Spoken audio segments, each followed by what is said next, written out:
Hey everybody, Smart Silver Stacker here. Hope you're doing well.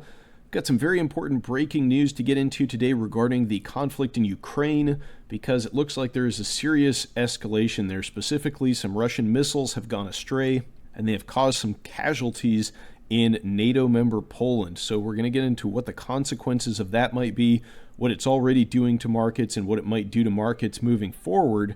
And also, we're going to be getting into the ongoing saga of FTX, the crypto carnage saga with SPF and FTX and all those other fun crypto acronyms. But on a very serious note, today we're getting news from some other major organizations that are going to go bankrupt as a result of this collapse over at the FTX exchange. And so we're going to talk about what that may mean for the economy moving forward. But first, I do just want to take a quick look at the markets here. I've got the gold to silver ratio pulled up at SD Bullion, and you can see it's actually in the green today, moving up 2.65%. Silver is having a bit of a rough day. Silver is down over 2% at the moment, and you know, that is a bit of a correction, especially when you look at just about everything else in the green. But then if you take a look at the monthly chart for silver, I think that you can forgive it for giving up a little bit of the gains it's had.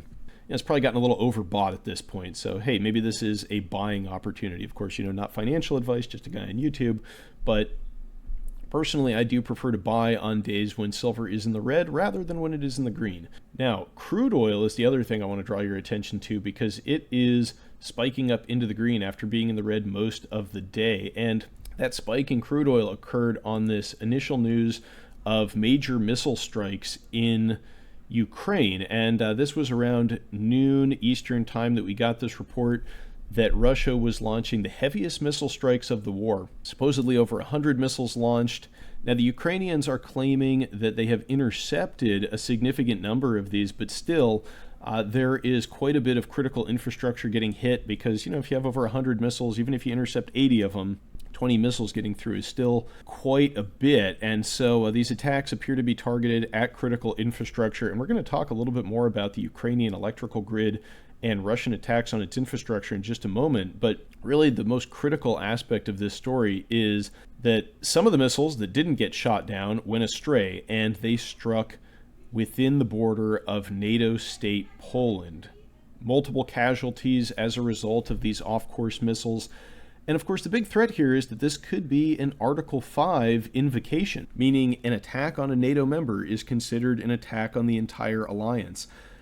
So hopefully this was an unintentional mistake. I mean, I almost would certainly say it is just a matter of mistaken targeting or faulty targeting on the part of the Russian missiles. I don't think they intended to strike within Poland, although, or if it was a military type target, perhaps supplies coming into Ukraine, maybe it was intentional. It's still too early to tell. But as we saw there, the price of crude oil spiking up on this news, and Polish armed forces are on high alert. One of the responses we got was from Latvia's Minister of Defense, who said, "My condolences to our Polish brothers in arms. Criminal Russian regime fired missiles which target not only Ukrainian civilians but also landed on NATO territory in Poland. Latvia fully stands with Polish friends and condemns this crime." Now, hopefully cooler heads will prevail, but this would certainly count, I think, as grounds to invoke Article 5. Now, if NATO does get drawn into conflict with Russia over this, expect there to be a lot more than just a spike up in the price of crude oil. I mean, open warfare is one of the most expensive and inflationary endeavors that a nation can engage in. Almost nothing can run up debts and credit more than warfare. It's what brought in the era of the booming 20s, the roaring 20s, was all the debt and credit expansion of World War I. That created an enormous inflationary spike in the 20s, and then we all know how that culminated in the Great Depression. You get this real high on easy money, and then this terrible crash afterwards. And, if you think that $31 trillion in debt is a lot and $1 trillion annual deficit is a lot, we're already contributing billions of dollars to this war, but if we get involved openly, I mean, the U.S. debt and inflation in this country is going to get absolutely out of control very quickly. Now, again, it's still too early to tell what the NATO response is going to be, and hopefully this is not the sort of thing that is going to draw us in and create a bigger conflict, but it certainly gets us one step closer, and that seems to be the trajectory that we are on. And so all the talk of the Fed controlling inflation and all of that, none of that is predicated upon us getting into a war. If we go to war, they're going to have to be on the hook to lend tremendous amounts of money to the federal government to fund it, the war that is, and they're going to be doing debt monetization through the wazoo. I mean, it's the sort of thing that could hyperinflate the dollar, and I don't think it's too extreme to say that because, a significant number of the hyperinflations of the 20th century were directly following warfare. So this is something that we need to be on the alert for. Now, another report that we got a couple of days ago, I think this was about 5 or 6 days ago, the Times came out with this report about Russia using an electromagnetic pulse weapon to cripple Ukraine.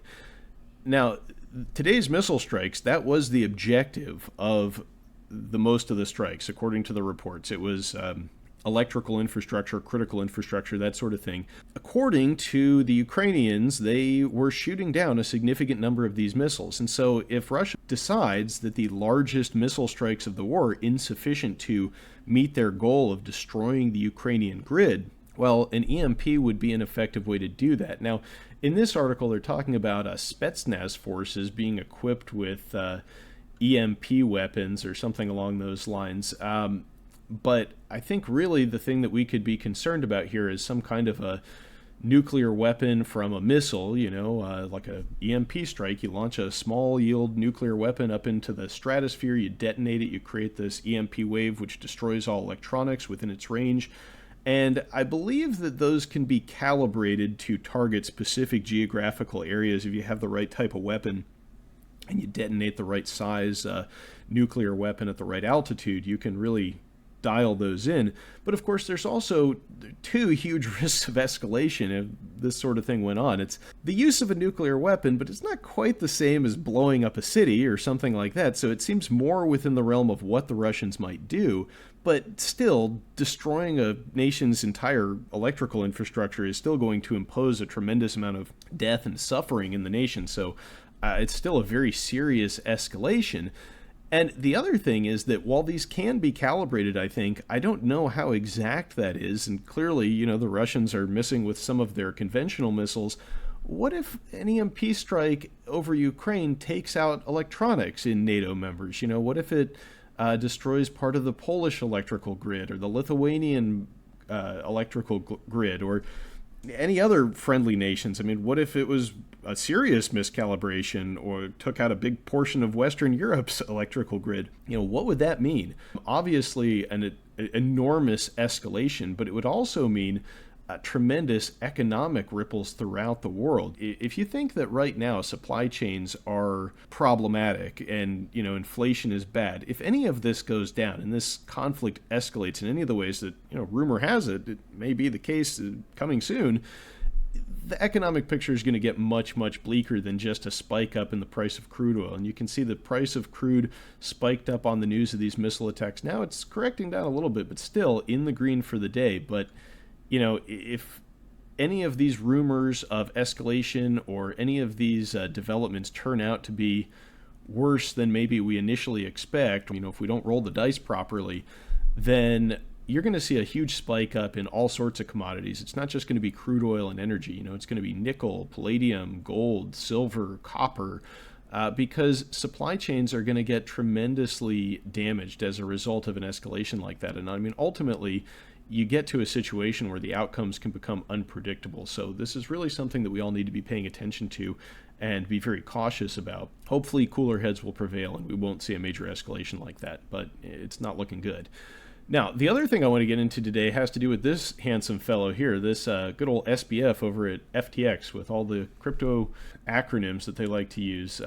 Sam Bankman-Fried, I think this guy's name is. Well, anyway, he's the guy who made off with all the funds over at the FTX crypto exchange. And I do just want to say, I've always been kind of neutral on crypto. Like, I don't think it's the be-all, end-all. I don't think it's digital gold. I think it's a highly speculative asset. But, hey, maybe Bitcoin could go to $1 million. I mean, who knows? It can go to 69,000 or whatever it hit last year. I mean, why not $1 million? Any number seems completely arbitrary, so it always could spike up to a higher number. Although, It seems like maybe, just maybe, the crypto spike up that we saw.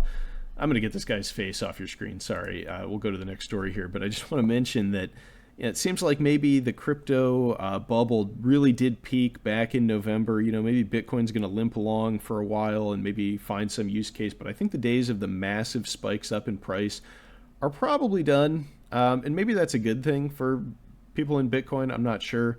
But anyway, the Bitcoin and crypto world is suffering at the moment. So yesterday we had Blockfi, so that's a blockchain lending company, and I know I've heard a bunch of ads for them, so I know they've spent a lot of money on advertising, as many of these crypto companies had over the past year or so. Do you remember how it was back at the end of 2021? It was like anywhere you went, ads for crypto.com, crypto stadiums, and a lot of those ads I think were for FTX. So just absolutely crazy the environment we were in back then, and if that wasn't the writing on the wall, I don't know what was for that bubble. It's easy to say that in hindsight, I suppose, but I'm pretty sure I had some videos back around that time lampooning the ads and all of those things. But anyway, the point is that Blockfi, this company, last night or yesterday, they were denying that they had a majority of its assets held on FTX. But whoops, today they had to prepare for potential bankruptcy as crypto contagion is spreading. Turns out they did have a lot of their assets over at FTX, and now they're going to be laying off their workers and filing for bankruptcy. And it's not just Blockfi, it's also this company here, not sure if I'm saying this right, but Ikigai Asset Management, and they are sort of a crypto hedge fund. If we go to their about page here, says their ethos, Ikigai is a Japanese concept that means a reason for being. The word ikigai is usually used to indicate the source of value in one's life or the things that make one's life worthwhile. I don't really understand how that's an ethos. It just seems more like a statement. But anyway, I hope that the folks over at Ikigai are still going to be able to find some value in life, because their crypto holdings are now toast, it looks like. The leader of Ikigai, Travis Kling, has tweeted, "Unfortunately, I have some pretty bad news to share. Last week, Ikigai was caught up in the FTX collapse. We had a large majority of the hedge fund's total assets on FTX. By the time we went to withdraw Monday morning, we got very little out. Now we're stuck along everyone else."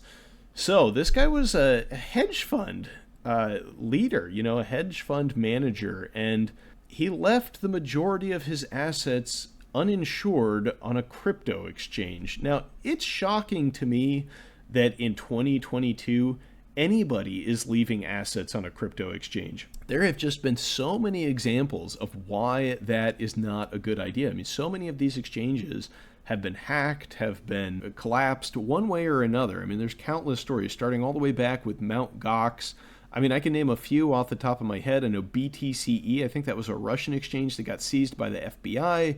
There was a Bitfinex, they got hacked, and that was a long time ago. There's been several since then also. It just seems to me that in this day and age, after all of the things we've seen in the crypto market play out, if you have cryptocurrency, don't keep it on the exchange. Now, I'm not a crypto expert by any means. I'm not a financial advisor, so, this isn't advice, but how anybody still keeps assets on the exchange. Now, I guess if you're trading back and forth constantly, you have to, but even if you want to make like a trade now and then, take your crypto, put it on the exchange, make your trade, take your tokens off and put them in cold storage or a software wallet or something, but don't leave them on the exchange.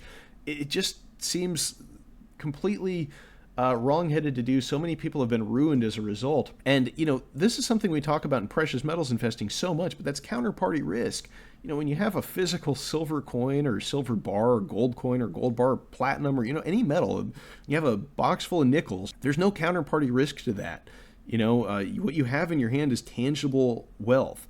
And you can sort of get the same thing with crypto. You can put it on cold storage. Now, it's not quite as good as bullion, but still, it's a heck of a lot better than depending on a cryptocurrency exchange in an unregulated market as your counterparty. That's madness. And the fact that this guy has lost all of his investors' funds at a hedge fund as a result of doing that, that seems so irresponsible, but we'll see how this plays out for the shareholders and all the affected people. And it's really rough when you see a crypto exchange like FTX go down and a lot of people lose their deposits because, I hate to say it, I'm not trying to judge anybody or anything, but it seems to me that, with the crypto craze and the advertising and all the hype around crypto, there's like a certain class of crypto investor that is an unsophisticated investor who sees some ads, they get suckered in because of all the hype.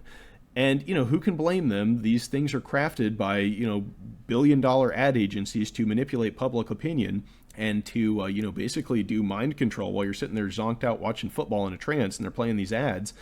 And, someone maybe takes some money that they really can't afford to play with or to lose, and they throw it in there and they say, hey, I'll buy a token, and maybe it goes up, maybe it goes down. But the one thing that they don't count on is the exchange completely defrauding them.